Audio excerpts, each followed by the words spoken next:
Hello everyone, कैसे हैं आप लोग। मैं हूं के पटेरिया और आज हम लोग डिस्कस कर रहे हैं उत्तर प्रदेश पीएससी का प्रीलिम्स का क्वेश्चन पेपर। तो 2022 का क्वेश्चन पेपर का हम लोग सेट बी डिस्कस करेंगे।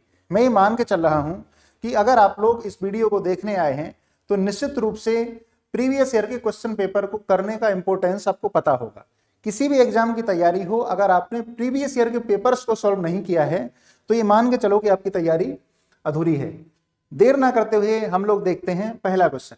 Jyotiba Phule was associated with which movement. Civil disobedience movement दिया है, ट्रेड यूनियन दिया है, एंटी कास्ट मूवमेंट दिया है।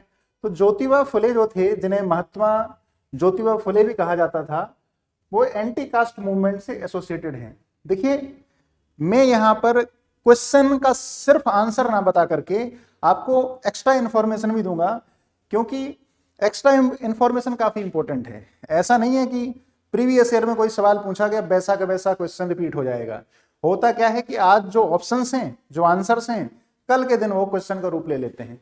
तो आप जानते हैं महात्मा ज्योतिबा फुले, इन्होंने सत्य शोधक समाज की भी स्थापना की थी। और ये ज्योतिबा फुले वही हैं जिनकी पत्नी सावित्रीबाई फुले, इन्होंने पुणे में लड़कियों के लिए भारत का पहला स्कूल सेटअप किया था। तो बहुत ही महान कार्य किया इन्होंने। आगे बढ़ते हैं, नेक्स्ट क्वेश्चन देखते हैं। Which two of the following states are the leading producers of iron ore in India as per the annual report of the ministry of mines 2020-21। 2020-21 में मिनिस्ट्री ऑफ माइंस ने एक रिपोर्ट दी। तो पूछा यह जा रहा है कि भारत में आयरन ओर के प्रोडक्शन में कौन सा स्टेट है।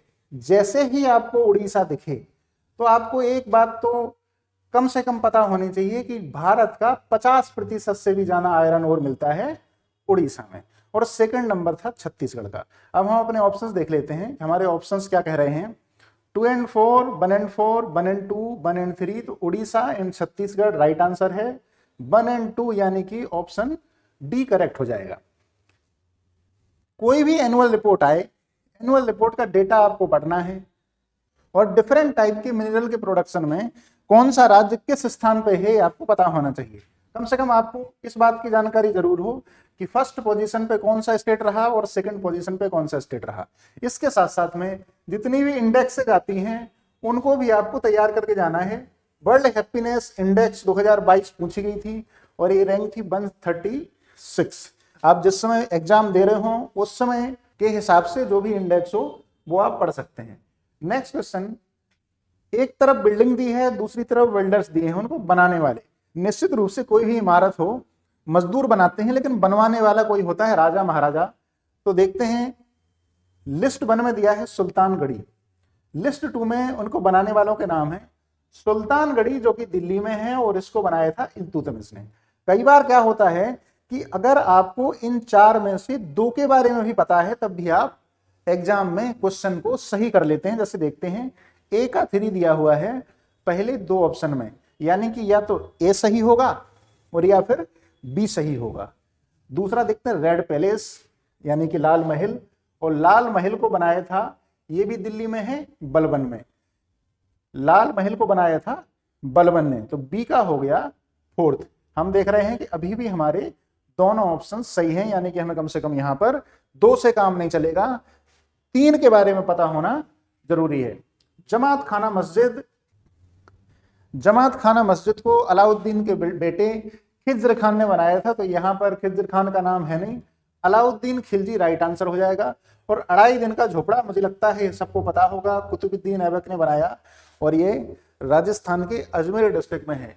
तो इस हिसाब से हमारा जो आंसर सही होता है डी का सेकंड दिया हुआ है ऑप्शन नंबर ए में। नेक्स्ट क्वेश्चन देखते हैं।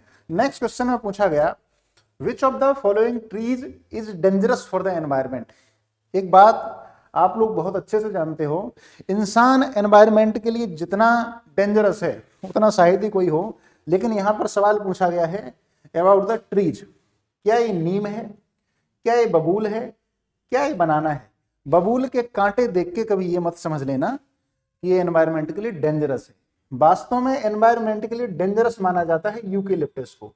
ये पेड़ क्या करता है कि अपने आसपास की सारी नमी को सोख लेता है और बाद में वो नमी उड़ जाती है वातावरण में, एवोपरेशन हो जाता है। तो ऐसे में आसपास के जो दूसरे इंडिजिनस प्लांट्स हैं, नेटिव प्लांट हैं, वो ग्रो नहीं कर पाते, वो बड़े नहीं हो पाते। कई बार ये देखने को मिला है कि जहां यूकेलिप्टस लगा दिया वहां उसने पूरे के पूरे अपना साम्राज्य बसा लिया। यूकेलिप्टस ऑस्ट्रेलिया का नेटिव ट्री है और ये एनवायरनमेंट के लिए डेंजरस माना जाता है। क्वेश्चन नंबर 6 में पूछा गया, दो स्टेटमेंट दिए गए, असर्शन और रीजन। तो इन स्टेटमेंट्स को पढ़ लेते हैं और पढ़ने के बाद में हम देखते हैं कि कौन सा ऑप्शन ठीक होना चाहिए। असर्शन है, during the 20th century poverty and poor people have become the subject of our concern and duty. बात ठीक है। अगर हम 20वीं शताब्दी की बात करें तो ये वो शताब्दी है जिसमें दो बड़े वर्ल्ड वॉर हुई। वर्ल्ड वॉर होने के साथ साथ में ये वही शताब्दी है जिस समय भारत आजाद हुआ और भारत के कई क्षेत्रों में भूखमरी थी। फेमाइन ने भारत के बंगाल को और कई अन्य हिस्सों को कई तरह से पीड़ित किया। तो एक बात तो समझ में आती है कि असर्शन तो ठीक है, 20th सेंचुरी में पॉवर्टी भी थी और लोग सफर कर रहे थे। रीजन देखते हैं, strategically there was lack of targeted actions due to which this issue got momentum. ये कह रहे हैं कि इस इशू को मोमेंटम मिला, यानी कि ये जो प्रॉब्लम है ये प्रॉब्लम और बढ़ती गई। और ये प्रॉब्लम और इसलिए बढ़ी क्योंकि उस समय स्ट्रेटेजिक एक्शंस की कमी थी। अब स्ट्रेटेजिक एक्शंस क्या हो सकती हैं? आप लोगों को पता है कि भारत में जमींदारों के पास ज्यादातर जमीन का हिस्सा था और जब जमीन का हिस्सा कुछ ही लोगों के पास होगा तो निश्चित रूप से बाकी लोग सफर करेंगे। इसके साथ साथ में जो गवर्नमेंट की पॉलिसीज थी, गवर्नमेंट की पॉलिसी किसानों के कितने हित में थी, ये भी अपने आप में एक संदेह का विषय है। तो ऑप्शन 2 भी राइट आंसर है और राइट एक्सप्लेनेशन है। तो both A and R are true and also R is the correct explanation of A, यानी कि ऑप्शन डी हमारा राइट आंसर हो गया। नेक्स्ट क्वेश्चन देखते हैं, question number 7। Who among the following has won the women's single title in the Syed Modi international tournament held in January 2022? January 2022, क्योंकि paper मई 2022 में हुआ था शायद, तो ये जीता था पीवी सिंधु ने। जिस समय आप पेपर देने जाएं उस समय जितनी भी ग्लोबल इवेंट हों, इसके पहले हुआ फीफा वर्ल्ड कप, इसके पहले हुआ Asian games, Syed Modi international tournament, कोई बैडमिंटन के टूर्नामेंट हुए हैं, तो उनको आपको जरूर तैयार करके जाना है। नेक्स्ट क्वेश्चन है, डाइक्लोरो डाइफेनाइल ट्राइक्लोरोएथेन डीडीटी। आप लोग जब छोटे हो गए तो गांव में डीडीटी का छिड़काव करने लोग आते थे। उनका दावा था कि डीडीटी का छिड़काव हो जाएगा तो मच्छर मर जाएंगे, लेकिन अब डीडीटी का छिड़काव बंद कर दिया गया है क्योंकि इससे मलेरिया तो रुका नहीं और एनवायरनमेंट और पॉल्यूट हो गया। अब एनवायरनमेंट पॉल्यूट क्यों हो गया? क्योंकि DDT is a pollutant and also ये नॉन बायोडिग्रेडेबल पॉल्यूटेंट है। जब मैं कहता हूं नॉन बायोडिग्रेडेबल तो इसका मतलब होता है कि नेचुरली डीडीटी हमारे एनवायरनमेंट में मिक्स नहीं हो सकता। कैसे? जैसे पेड़ों के पत्ते गिरते हैं, नेचुरली डिजोल्व हो जाते हैं, एक दिन वो इसी धरती का हिस्सा बन जाते हैं, लेकिन डीडीटी के केस में ऐसा नहीं होता। तो DDT is a non biodegradable pollutant, option B right answer हो गया। नेक्स्ट क्वेश्चन में पूछा है, with reference to 45th world bridge championship which of the following statement is are correct? World bridge championship हुई थी और उसमें दो ऑप्शन दिए हुए थे, पूछा गया कि कौन से सही हैं। पहला ऑप्शन था the championship was held in Italy, बिल्कुल ठीक बात थी, ये इटली में हुई थी। और साथ साथ में पहली बार ऐसा हुआ कि भारतीय टीम ने सिल्वर मेडल को जीता, यानी कि ऑप्शन 1 और ऑप्शन 2 दोनों सही हैं, तो हमारा बी राइट आंसर हो जाएगा।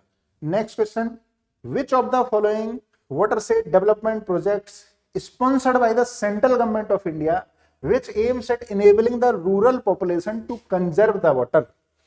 ऐसा कौन सा सेंट्रल गवर्नमेंट का प्रोजेक्ट है जो रूरल पॉपुलेशन को प्रमोट करता है, इनेबल करता है, एम्पावर करता है कि पानी बचाओ, बेटी बचाओ बेटी पढ़ाओ जितना जरूरी है, पानी बचाओ और खेतों में सिंचाई करो ये भी उतना जरूरी है।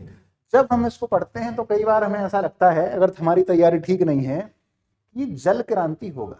फिर लगता है यार देश में लोकतंत्र है, मोदी जी नए नए कारनामे हमेशा करते रहते हैं, तो कहीं ऐसा तो नहीं कि इन्होंने पानी संसद का गठन कर दिया हो। लेकिन अगर जिन्होंने ऐसा किया होगा तो निश्चित रूप से उनका हो गया negative.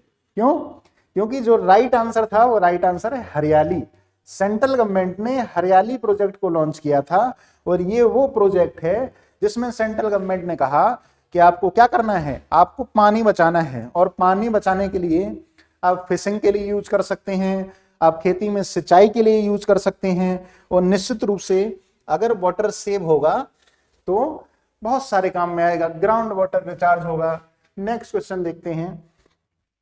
When the Environment Protection Act for the Protection and Preservation of Environment was passed by the Government of India, देखिए ये वो दौर था जिस समय देश में शासन था राजीव गांधी का, और राजीव गांधी जी के दौर में भोपाल गैस त्रासदी भी हुई थी 2 से 3 दिसंबर 1984 को। आपको पता है 1984 में इंदिरा गांधी जी की हत्या कर दी गई थी और देश के प्रधानमंत्री बन गए थे राजीव गांधी जी। बाद में इन्हीं के कार्यकाल में आया एनवायरमेंट प्रोटेक्शन एक्ट 1986 में। 1986 हमारा राइट आंसर हो जाएगा। आपको पता होगा कि जो directive principle of state policy हैं ये स्टेट को भी और सिटीजन को भी डायरेक्ट करते हैं कि आपको एनवायरमेंट को बचाना है। इसके साथ साथ में संविधान में एक आर्टिकल है 253 कहता है कि अंतरराष्ट्रीय समझौतों के हिसाब से आप अपने देश में भी कानून बना सकते हो। तो यूनाइटेड नेशन का रेजोल्यूशन था और यूनाइटेड नेशन के रेजोल्यूशन के बिहाफ पर 1986 में एनवायरमेंट प्रोटेक्शन एक्ट आया था। हमारा ऑप्शन डी हो गया right answer. Right to education has been included into the fundamental rights by the.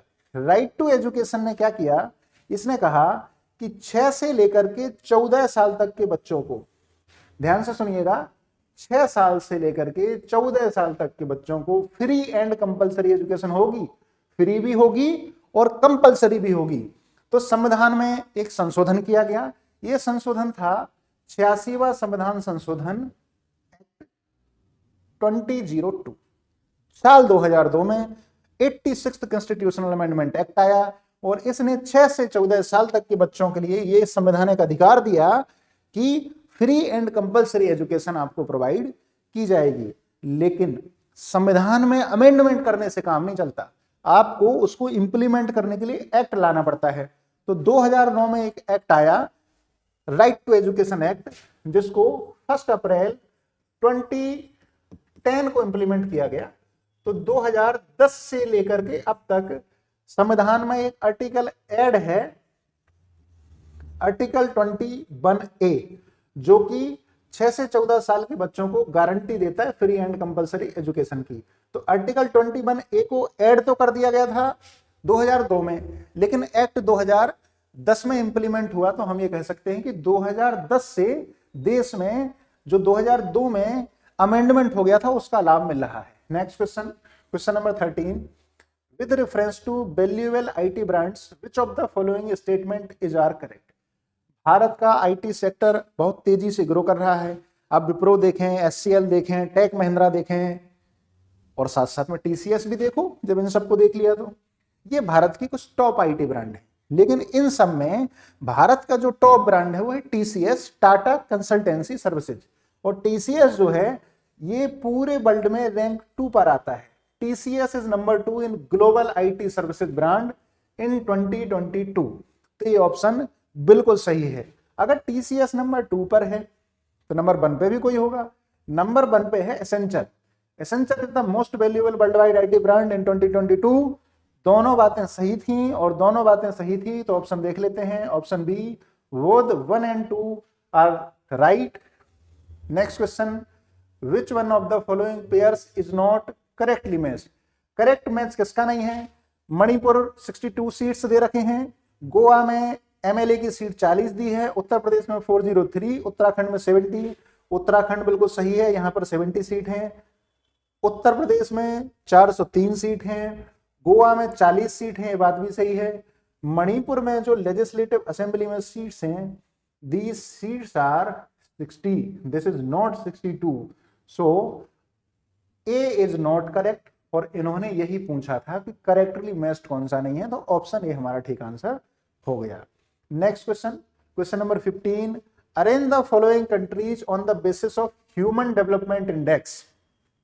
Human development index 2022 के हिसाब से पूछा गया कि ये 4 कंट्री दे दी और इनको आपको अरेंज करना है। देखो सबसे टॉप का स्थान इन 4 कंट्री में था हांगकांग का, हांगकांग के बाद था ऑस्ट्रेलिया, देन जापान, देन रसिया। तो यानी कि हमारा ऑप्शन करेक्ट हो गया 3 4 1 2 वाला, और 3 4 1 2 आपको देखने को मिलेगा ऑप्शन सी में। So option C is the right answer. वैसे अगर कोई तुक्का मारता, मैं ये बिल्कुल सलाह नहीं दूंगा कि आपको तुक्का मारना है, तैयारी इस स्तर पे करो कि तुक्के की जरूरत ना पड़े, लेकिन फिर भी अगर कोई तुक्का लगाता तो इन चारों को देखने पे एक बात समझ में आती है कि रसिया लास्ट होगा, और रसिया लास्ट दिया है या तो सी में या फिर डी में। कहने का मतलब यह है कि अगर तुक्का भी लगाओ तो समझदारी से लगाओ, ऐसे तुक्के मत लगा देना कि जय माता दी एक, ऐसे आपका भला नहीं होने वाला।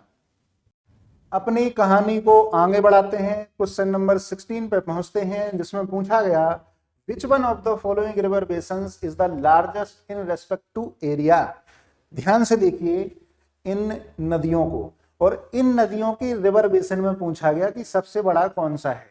तो जैसे ही आपको महानदी दिखे ना, आपको टिक लगा देना है, क्योंकि इन रिवर्स में सबसे बड़ा रिवर बेसिन है महानदी का।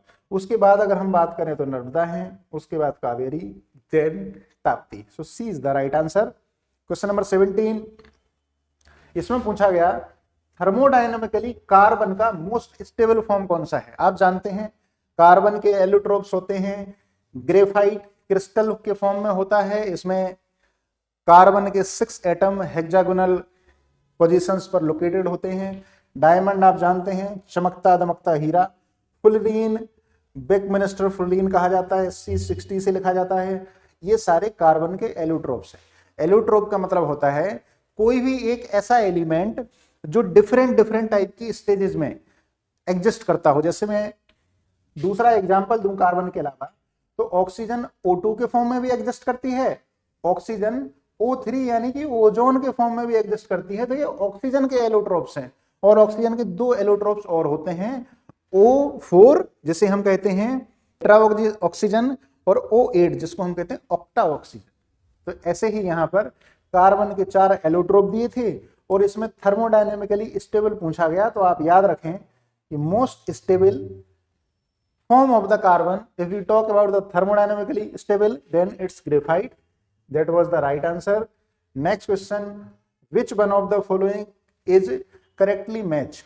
4 ऑप्शंस हैं, 4 जगह के नाम दिए हैं, और आपसे पूछ रहा है कि करेक्टली मैच्ड कौन सा है। क्वेश्चन को ध्यान से हमेशा पढ़ना है। एग्जाम में कई बार जल्दबाजी में हम करेक्ट और इनकरेक्ट को देखना भूल जाते हैं और इनकरेक्ट कराते हैं, ऐसे नहीं करना है। राधा स्वामी सत्संग कहां पर बना था? भारत धर्म मंडल कहां पर बना था? सनातन धर्म रक्षणी सभा कहां बनी?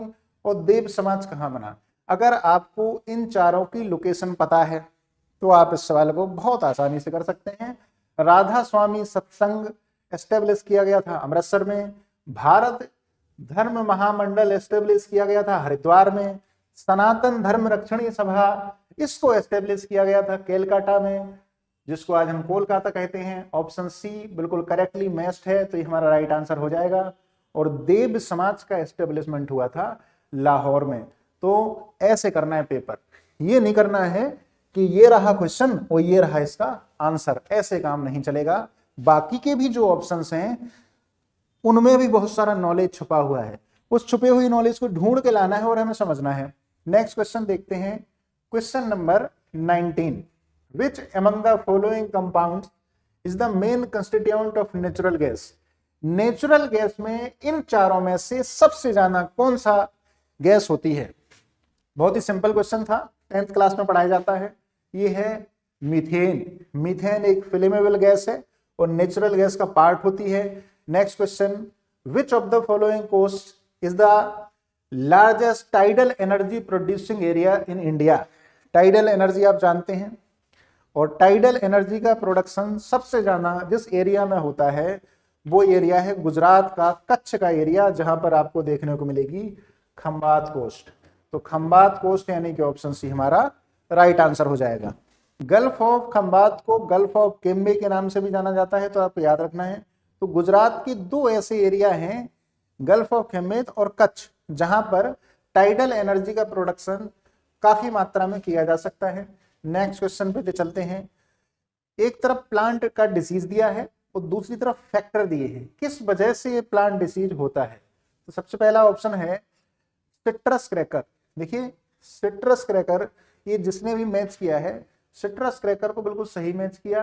ये बैक्टीरिया की वजह से होता है और ये सिट्रस फ्रूट्स में होता है। जितने भी सिट्रस फ्रूट्स हैं, खट्टे फल हैं जिनमें सिट्रिक एसिड मौजूद होता है, इसलिए हम इनको सिट्रस फ्रूट्स भी कहते हैं, उनमें सिट्रस क्रैकर नाम का डिसीज हो जाता है। Red rot disease of sugarcane, red rot disease होता है फंगस की वजह से। कृष्णकांत डिसीज ऑफ पोटैटो, ये होता है डिफिशियंसी ऑफ ऑक्सीजन से। जिसने भी मैच किए हैं बिल्कुल सही मैच किया। और साहू डिसीज ऑफ बीट होता है इंसेक्ट की वजह से, यानी कि ए का 3, बी का 4, सी का 2 और डी का 1। हमारा ऑप्शन सी राइट आंसर हो जाएगा। इंपोर्टेंट प्लांट डिसीज, अगर प्लांट्स में डिसीज है तो निश्चित रूप से एग्रीकल्चर का प्रोडक्शन को ये हैम्पर करेगा, तो ये डिसीज इंपोर्टेंट हो गया। और किस वजह से होता है इसकी आप बेसिक इंफॉर्मेशन होना बहुत जरूरी है। क्वेश्चन नंबर 22, क्वेश्चन नंबर 22 में अगेन हमारे पास एसर्शन रीजन का क्वेश्चन है। पहले पढ़ते हैं क्या लिखा हुआ है, फिर देखते हैं कि कौन सा सही है कौन सा गलत है, करेक्ट एक्सप्लेनेशन है या नहीं है। Agra and Darjeeling are located on the same latitude, ये बात तो ठीक है कि आगरा और दार्जिलिंग जो है इस सेम लेटीट्यूड पर है। But temperature of January in Agra is 16 degree centigrade. लगभग मान लिया कि ठीक है आगरा में जनवरी में 16 डिग्री टेम्परेचर हो जाता है, whereas it is only 4 degree centigrade in Darjeeling. बात पूरी तरह से सही है। आगरा का और दार्जिलिंग का सेम लेटीट्यूड है और दोनों के टेम्परेचर में डिफरेंस है। रीजन दिया हुआ है temperature decreases with height and due to thin air, places in the mountains are cooler than places in the plain. देखो आगरा प्लेन एरिया में है जबकि दार्जिलिंग जो है ये माउंटेनियस रीजन में है। दार्जिलिंग ऊंचाई पर है, आगरा नीचे है। दार्जिलिंग में एयर थिन है, आगरा में एयर थिक है। रिजल्ट ये है कि दार्जिलिंग में ठंड है, आगरा में गर्मी है। इसलिए ठंडों में जब आगरा का टेम्परेचर 16 डिग्री रहता है उस समय दार्जिलिंग का टेम्परेचर रहता है 4 डिग्री। तो पहली बात भी सही है और दूसरी बात भी सही है और बिल्कुल सही एक्सप्लेनेशन दिया है इन्होंने। तो हम कह सकते हैं कि option D both A and R correct and also it's the correct explanation of A. Next question को देखते हैं। With reference to Chandragupta 2 which of the following statement is are correct. Chandragupta 2 को आप जानते हैं जिनको चंद्रगुप्त विक्रमादित्य भी कहा जाता था। चंद्रगुप्त सेकंड समुद्रगुप्त के बेटे थे और इन्होंने काफी लड़ाइयां दी थी, काफी महान काम किए। हम दोनों ऑप्शंस को पढ़ते हैं, इसके बाद तय करते हैं कि कौन सा सही है। The strongest evidence in the context of Shaka victory is the silver coins of the king. देखो इन्होंने चांदी के सिक्के चलाए थे, सिल्वर कॉइन, जिससे हमें पता चलता है कि जो शक थे, जो वेस्टर्न क्षत्रप थे, जिसको अंग्रेजी में वेस्टर्न क्षत्रपा लिखा जाता है, उनको इन्होंने हराया था। तो पहली बात तो बिल्कुल सही है। दूसरा इन्होंने कहा है कि अगर इन्होंने सिल्वर कॉइन चलाए थे तो उनका वेट 33 ग्रेन्स था, ये भी बात बिल्कुल ठीक है। यानी कि ऑप्शन ए और ऑप्शन बी दोनों करेक्ट हैं। ऑप्शन बी बोथ 1 एंड 2 हमारा राइट आंसर हो गया।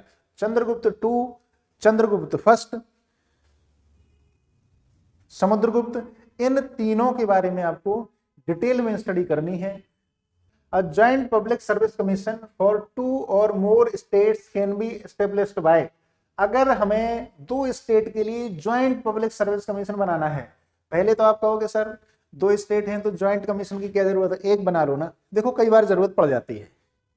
जब पंजाब को 2 हिस्सों में विभाजित किया गया, हरियाणा बनाया और पंजाब बन गया, तो ऐसे में कुछ समय तक ज्वाइंट पब्लिक सर्विस कमीशन था।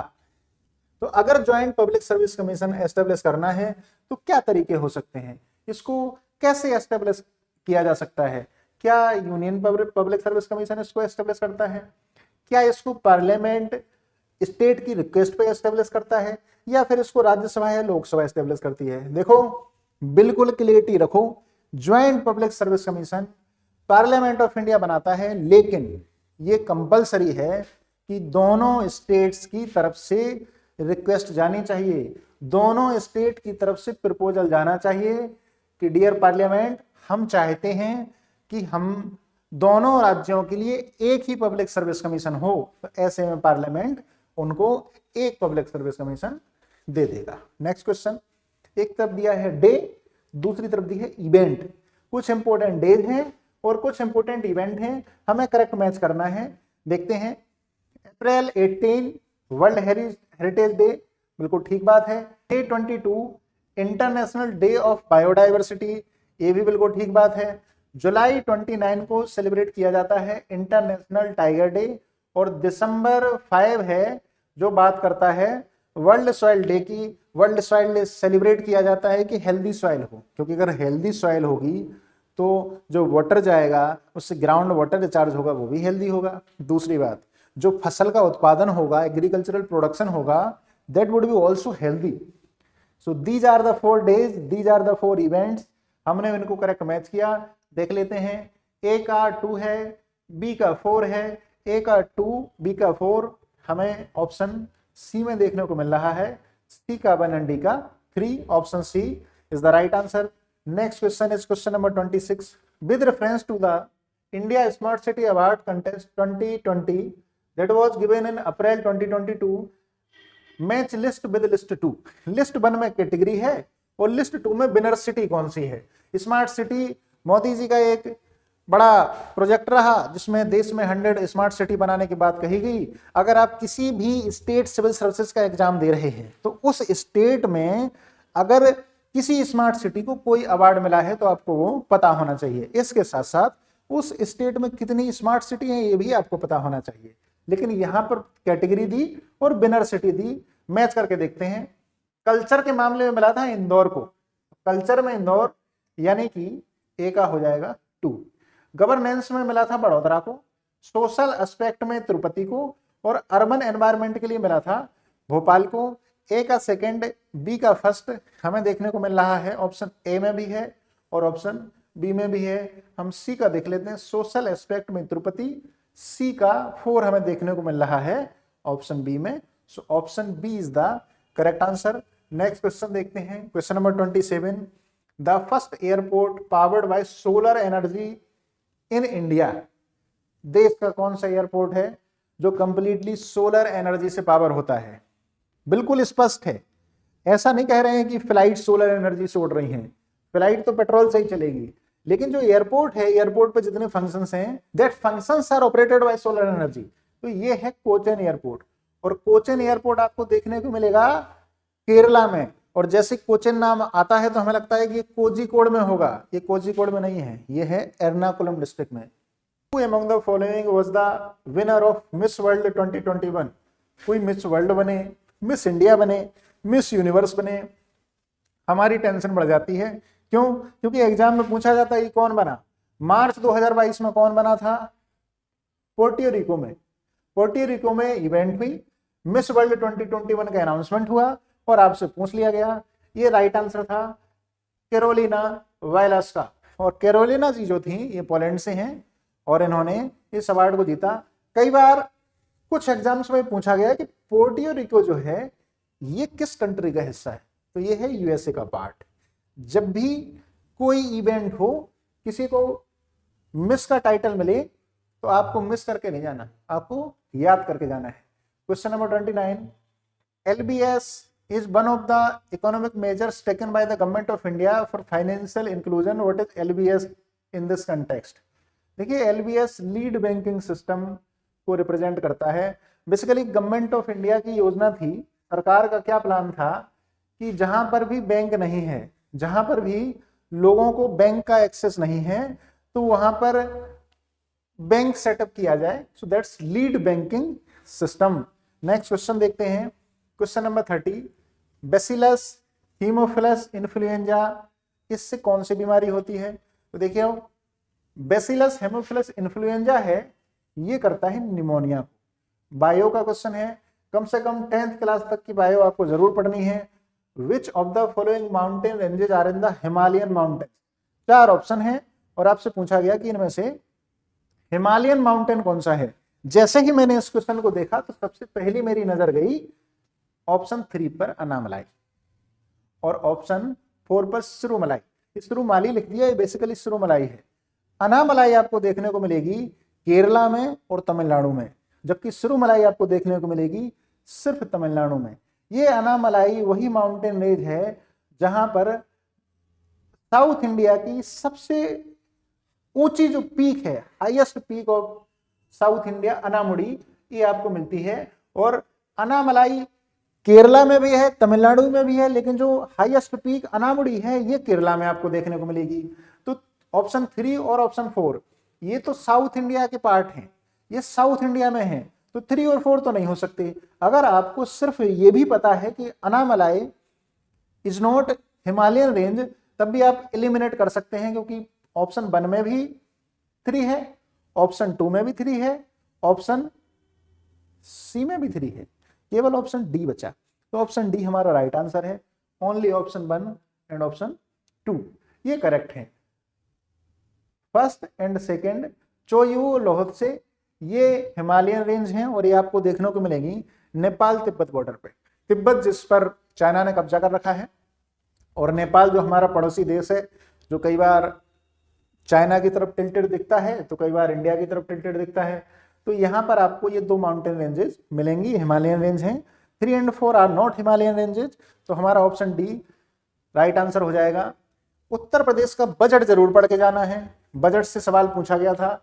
With reference to budget of the Uttar Pradesh for the financial year 2020-21 2020-21 का जो सेशन था उसके लिए बजट रिप्रेजेंट किया गया था, तो कौन सा ऑप्शन करेक्ट है? ऑप्शन पढ़ लेते हैं पहले। The size of the budget was rupees 512,860, 5,12,860 crore, तो बिल्कुल ठीक वैल्यू है। Certain new schemes were also included in this budget amounting to rupees 10,967 crore, ये भी ठीक बात थी। तो ऑप्शन 1 एंड 2 दोनों करेक्ट हैं। अब मान लो आप उत्तर प्रदेश पीएससी का 2025 का एग्जाम दे रहे हैं, 2024 का एग्जाम दे रहे हैं, तो आपसे 2020-21 के बजट का सवाल नहीं आएगा, आपसे 2023-24 या 2024-25 के बजट का सवाल आएगा। तो उस हिसाब से आप लोग समझदारी दिखाते हुए तैयारी कर लेंगे। और अभी हम समझदारी दिखाते हैं, नेक्स्ट क्वेश्चन की तरफ चलते हैं। एक तरफ फिलोसफर का नाम दिया है, दूसरी तरफ फिलोसफी दी है, और आपको करेक्टली मैच करना है।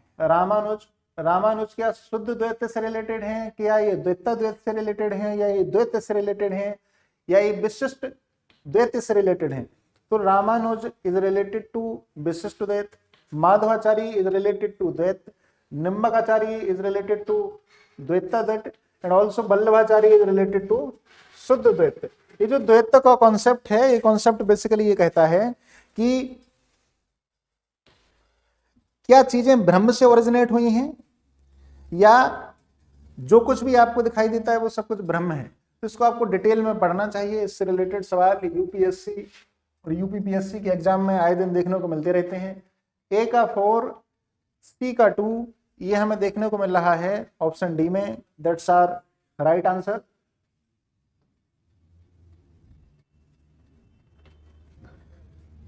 क्वेश्चन नंबर 34 अगेन हमारे पास असर्शन है, रीजन है, दोनों को पढ़ना है और पढ़ने के बाद में बताना है कि कौन सा सही है। असर्शन कहता है phytoplankton grow in abundance in the limnetic zone. Limnetic zone वो जोन होता है जहां पर सनलाइट काफी पर्याप्त मात्रा में पहुंच जाती है, और फाइटोप्लैंक्टन होती है बेसिकली एल्गी। तो निश्चित रूप से जहां पर सनलाइट की प्रेजेंस अच्छी होगी वहां पर एल्गी की ग्रोथ भी अच्छी होगी, और दोनों बातें अच्छी हैं, तो हमारा असर्शन करेक्ट है। रीजन देखते हैं। Limnetic zone is open water zone. Open water zone होने की वजह से ही यहाँ पर सनलाइट पहुंच पाती है। तो असर्शन भी ठीक है, रीजन भी ठीक है, और जब दोनों ठीक हैं तो हम ये कह सकते हैं कि both A and R are true, and also R is the correct explanation of A, यानी कि हमारा ऑप्शन डी सही आंसर है। नेक्स्ट क्वेश्चन पे चलते हैं। Question number 35 with reference to India which of the following statement is are correct. पहला option दिया हुआ है India is 6th largest country of the world. क्या इंडिया विश्व का 6वां सबसे बड़ा देश है? अगर हम पॉपुलेशन के हिसाब से बात करें तो 2nd पोजीशन पे है, लेकिन अगर हम ज्योग्राफी की बात करें, अगर हम एरिया की बात करें तो इंडिया की पोजीशन है 7th, तो 6 तो नहीं है, यानी कि ऑप्शन बी इनकरेक्ट है।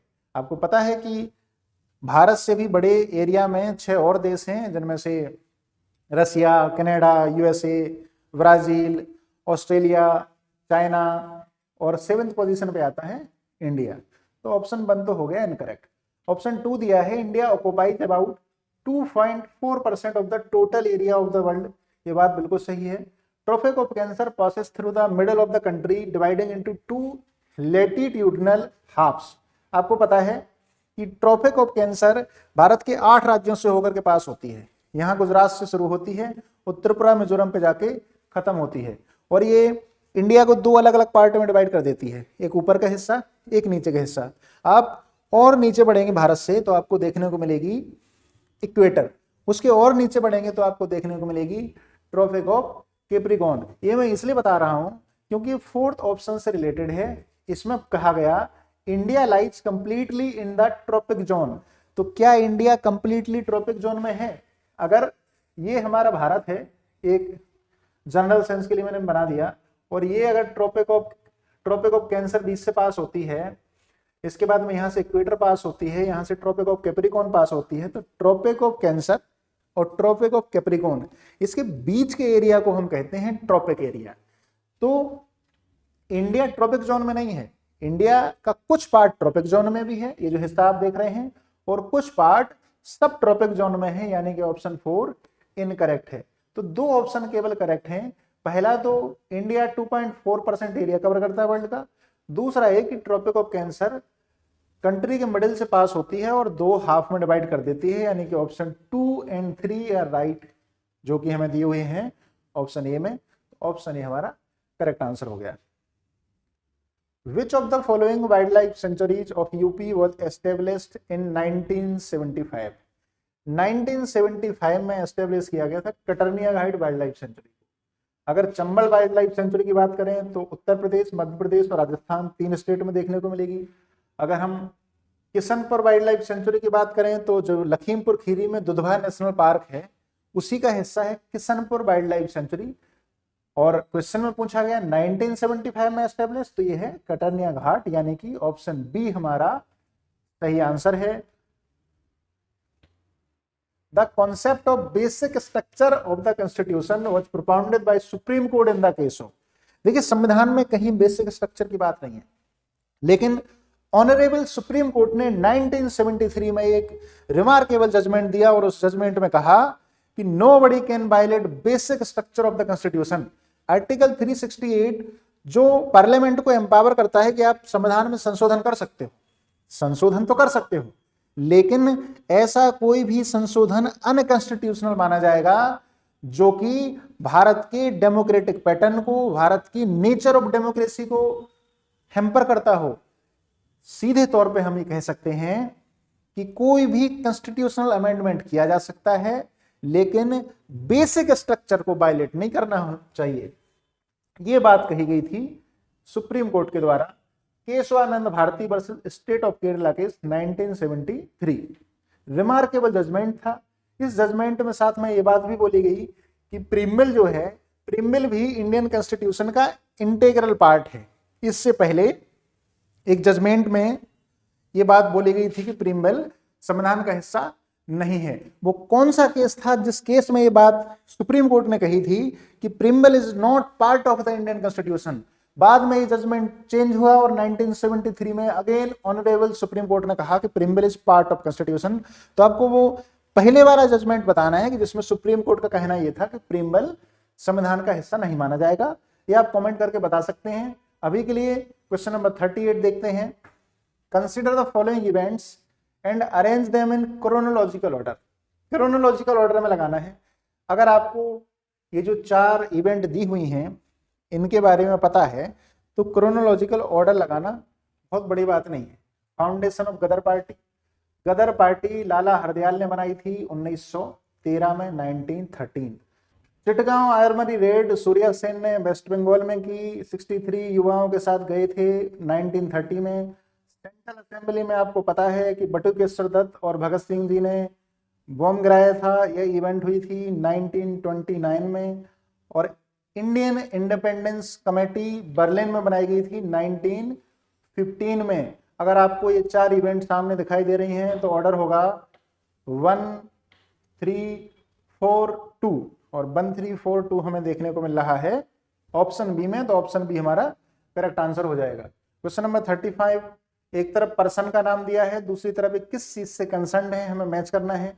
एम एस स्वामीनाथन, जिनको 2024 में भारत रत्न अवार्ड से भी सम्मानित किया जाएगा। M S Swaminathan is related to green revolution. M S Swaminathan को इंडिया में फादर ऑफ ग्रीन रेवोल्यूशन कहा जाता है, वर्ल्ड में ग्रीन रेवोल्यूशन के फादर कहे जाते हैं नॉर्मन बोरलैग।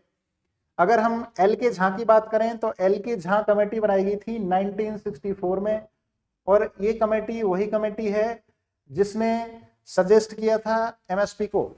ये वही एमएसपी है जिसके नाम पर किसान आंदोलन होता है, ये वही एमएसपी है जो किसानों को मिलना भी जरूरी होता है फसल के उत्पादन के लिए। तो एल के झा की अगर हम बात करें तो he is related to economic administration reform. Verghese Kurien आप जानते हैं फादर ऑफ मिल्क रिवोल्यूशन, तो ये मिल्क प्रोडक्शन से रिलेटेड है। मोरारजी देसाई, मोरारजी देसाई प्रधानमंत्री बनने से पहले इंडिया के डिप्टी प्राइम मिनिस्टर थे। ये वो दौर था जब इंदिरा गांधी प्रधानमंत्री हुआ करती थी और डिप्टी प्राइम मिनिस्टर हुआ करते थे मोरारजी देसाई। और Morarji Desai deputy prime minister होने के साथ साथ में फाइनेंस मिनिस्टर भी थे। तो उस समय सोशल कंट्रोल ऑफ बैंक्स हुआ, आपको पता है कि 10 बैंकों का नेशनलाइजेशन किया गया था। तो Morarji Desai social control of banks से रिलेटेड हैं। हम देख लेते हैं, मैच हमने कर लिया। अब कोड दिए हुए थे ABCD, ए का 3, बी का 4, ए का 3 और बी का 4 हमें देखने को मिलेगा ऑप्शन सी में, सी का 2 और डी का 1। Next question, question number 40, which 2 of following are correctly match. 4 tribes के नाम दिए हुए हैं और 4 स्टेट के नाम दिए हैं और इनमें से पूछा गया है कि कौन सी 2 करेक्टली मैच है। 2 करेक्टली मैच है तो मतलब 2 करेक्टली मैच नहीं होगी। केरिया ट्राइब, कुकी ट्राइब, यनाडी ट्राइब, पालियन ट्राइब। केरिया ट्राइब जिसको खड़िया ट्राइब भी कहा जाता है, ये उड़ीसा की है और फर्स्ट करेक्ट है। कुकी ट्राइब मणिपुर की है और हमारे यहाँ मैच में दिया हुआ है क्योंकि उत्तर प्रदेश, तो ये इनकरेक्ट हो गया। यनाडी ट्राइब इन्होंने राजस्थान दे रखा है जबकि यनाडी ट्राइब है आंध्र प्रदेश की। पालियन ट्राइब तमिलनाडु की है, बिल्कुल ठीक बात है। तो फर्स्ट एंड 4 करेक्ट हो जाएगा option B. Question number 41, again assertion and reason. अगर आपको पता है तो आप निश्चित रूप से ठीक कर पाएंगे। Chile is the leading producer of copper in the world, बिल्कुल ठीक बात है। कॉपर का प्रोडक्शन चिली में सबसे ज्यादा होता है। Andes region of north Chile is endowed with the largest deposits of porphyry copper, ये भी ठीक बात है। जो चिली का एंडीज रीजन है वहां पर कॉपर के डिपॉजिट्स आपको देखने को मिलेंगे। तो एसर्शन भी ठीक है, रीजन भी ठीक है और ये दोनों ठीक है, तो ऑप्शन डी भी ठीक है। नेक्स्ट क्वेश्चन की तरफ बढ़ते हैं।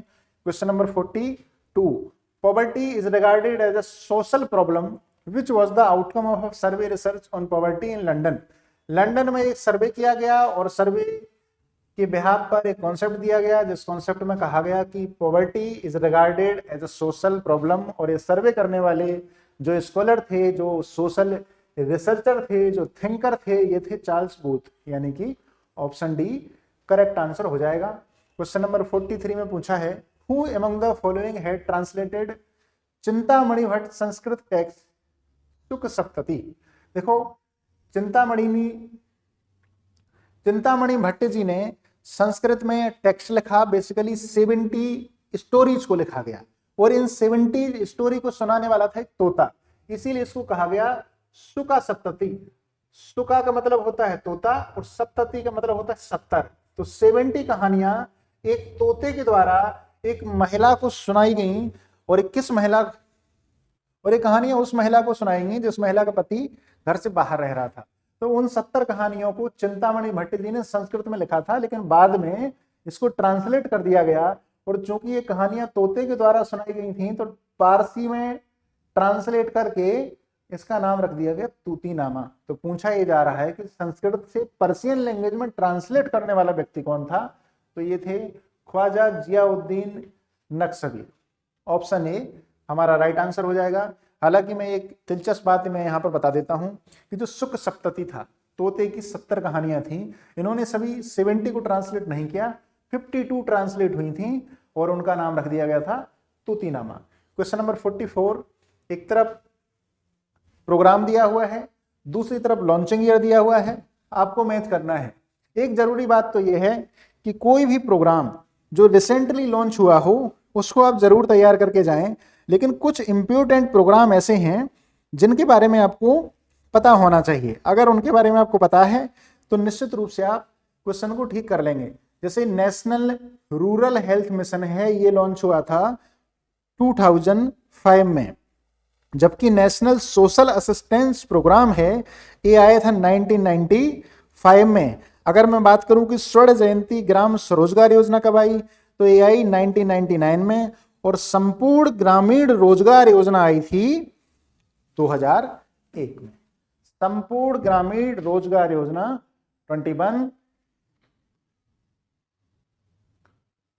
2001, national rural health mission 2005, national social assistance programme 1995, Swarna Jayanti Gram Swaraj Yojana 1999।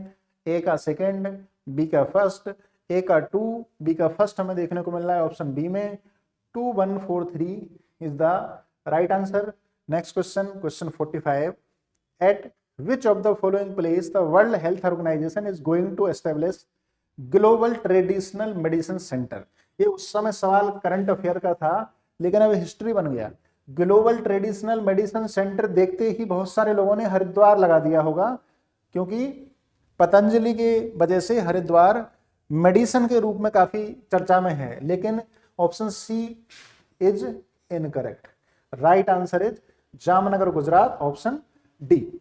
Next question, photochemical smoke always contains. Photochemical smoke में क्या होता है, तो देखो कुछ हो या ना हो, ओजोन तो जरूर होगी, ओजोन यानी कि O3। फोटोकेमिकल स्मोक व्हीकल के एमिशन से भी होता है, एग्रीकल्चर वेस्ट को जलाने पर भी फोटोकेमिकल स्मोक बन सकता है, और कई अन्य वजह भी हो सकती हैं। क्वेश्चन नंबर 47, दो स्टेटमेंट दिए हुए हैं और हमें ये देखना है कि इन दो स्टेटमेंट में से कौन से करेक्ट हैं। स्टेटमेंट पढ़ लेते हैं। देखो दोनों स्टेटमेंट लता मंगेशकर जी से रिलेटेड हैं। पहले में पूछा गया, she was the first Indian artist ever to perform live at London Royal Albert Hall. तो ये बात ठीक है। लता मंगेशकर जी, जिनको बचपन में उनका नाम हेमा मंगेशकर जी था, जो दादा फाल्के अवार्ड से भी उनको सम्मानित किया गया, 5 साल तक राज्यसभा की सांसद भी माननीय राष्ट्रपति जी के द्वारा वो नॉमिनेटेड की गई थी। तो she was the first Indian artist जिन्होंने लंदन के रॉयल अल्बर्ट हॉल में परफॉर्म किया था, ये बात बिल्कुल ठीक है। Also she made her debut on the international stage at London Royal Albert Hall. जब उनके डेब्यूट की बात की जा रही है तो यहां पर बात की गई है इंटरनेशनल की, नेशनल की नहीं। नेशनल डेब्यूट की बात की जाए तो उन्होंने पहला गाना अपना गाया था, मराठी सॉन्ग था, जिस समय उनकी उम्र थी सिर्फ 13 साल। तो ऑप्शन 2 भी राइट है, क्योंकि उन्होंने इंटरनेशनल डेब्यूट जो किया था वो लंदन के रॉयल अल्बर्ट हॉल में किया था। फर्स्ट एंड सेकंड दोनों ठीक हैं, both A and B. Option B is correct answer. Question number 48, which of the following cities is not part of the Sunni triangle in Iraq. Iraq में Sunni triangle है, और Sunni triangle में आपको टिकरित देखने को मिलेगा, रेमाडी देखने को मिलेगा, बगदाद देखने को मिलेगा। ये दोनों एरियाज भी बगदाद के आसपास ही हैं। और सुन्नी ट्राइंगल वो एरिया है जो इराक का राष्ट्रपति था सद्दाम हुसैन, जब यूएसए ने इराक पे अटैक किया और बाद में सद्दाम हुसैन को पकड़ के फांसी लगाई गई, तो सद्दाम हुसैन का जो सपोर्टर ग्रुप था, जो ज्योग्राफी सद्दाम हुसैन को सपोर्ट किया करती थी, वो सुन्नी ट्राइंगल का एरिया था। बसरा या बासरा इसको कैसे भी पढ़ सकते हैं, ऑप्शन सी, ये उसका हिस्सा नहीं है। और नहीं है तो यही हमारे से पूछा गया था कि which city is not part of the Sunni triangle, तो ऑप्शन सी राइट आंसर हो जाएगा। Question number 49, again assertion and reason. Assertion पढ़ते हैं, the 73rd amendment of the constitution is considered to be a watershed in the history of local self government in India। आपको पता है कि पंचायतों को कंस्टिट्यूशनल स्टेटस जो मिला था वो मिला था 73rd कॉन्स्टिट्यूशनल अमेंडमेंट के बाद। इसने भारत के संविधान में एक नया शेड्यूल भी ऐड कर दिया था, 11th शेड्यूल, और साथ साथ में फीमेल के लिए सीट भी रिजर्व की गई थी कि ट्राई लेयर होगी, विलेज लेवल पे भी इलेक्शन होंगे, इंटरमीडिएट लेवल पे भी इलेक्शन होंगे, डिस्ट्रिक्ट लेवल पे भी इलेक्शन होंगे, और ये बात की गई थी 73rd अमेंडमेंट में। तो ऑप्शन ए हमारा राइट आंसर है। रीजन को पढ़ लेते हैं, असर्शन इज राइट। रीजन को देखते हैं, the 73rd constitutional amendment conferred the much coveted constitutional status on panchayat. बात ठीक है कि पंचायत को कॉन्स्टिट्यूशनल स्टेटस 73rd अमेंडमेंट के बिहाफ पे मिला था। तो both A and R are true and also R is the correct explanation of A. आज के इस वीडियो का हम लोग लास्ट क्वेश्चन देखेंगे।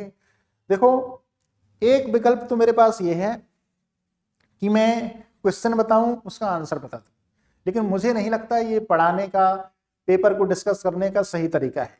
क्वेश्चन पेपर डिस्कस ऐसा होना चाहिए कि आपको कुछ सीखने को मिले। क्वेश्चन पेपर डिस्कस ऐसा होना चाहिए कि जो आने वाले एग्जाम्स हैं, उन एग्जाम में आपको कुछ हेल्प हो, उन एग्जाम में आप सवालों को कर पाएं। साथ साथ जब हम क्वेश्चन पेपर का डिटेल डिस्कशन करते हैं तो हमें यह भी समझ में आता है कि हमें पढ़ना कैसे है, हमें तैयारी करनी कैसे है। इसलिए मैं एक्स्ट्रा नॉलेज, एक्स्ट्रा इंफॉर्मेशन को डिस्कस कर रहा हूं। नेक्स्ट पार्ट में हम लोग 51 से 100 तक क्वेश्चंस को देखेंगे। पार्ट 3 में हम लोग 101 से लेकर के 150 तक के क्वेश्चंस देखेंगे। इसके साथ साथ में अगर आपका कोई भी सजेशन है या आप उत्तर प्रदेश पीएससी से रिलेटेड किसी भी तरह का कोई वीडियो चाहते हैं तो आप कमेंट करके बता सकते हैं। निश्चित रूप से आपके कंस्ट्रक्टिव फीडबैक को पॉजिटिवली लेते हुए मैं आगे बढ़ूंगा। क्वेश्चन नंबर 50 जो करंट अफेयर का क्वेश्चन था, आज की तारीख में हमारे काम का नहीं है, लेकिन उस समय जिन्होंने इस एग्जाम को दिया होगा उनके बहुत काम का था। इसमें पूछा गया, which Indian player has won the gold medal in men's 200 metres butterfly swimming event, जो कि कोपेनहेगन में हुई थी अप्रैल 2022 में।